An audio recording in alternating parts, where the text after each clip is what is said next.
In this video, I'm going to show you how to fill layers in Affinity Designer. If you find this video helpful, please consider to like this video and subscribe to my channel. In saying that, let's just jump straight into the video.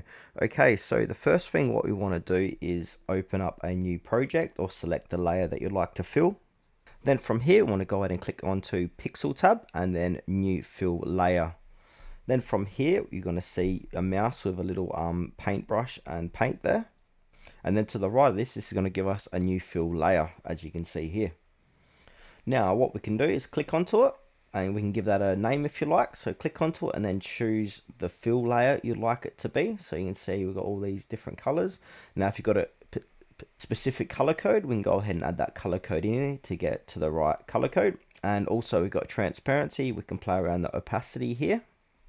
Now if you want to add some gradients, we can do that here. So come over to the left and make sure we have selected the fill tool, and now on the top of the document here we've got type, so we can change this to a linear, elliptical. So as you can see, this is a different type of gradients we can try it.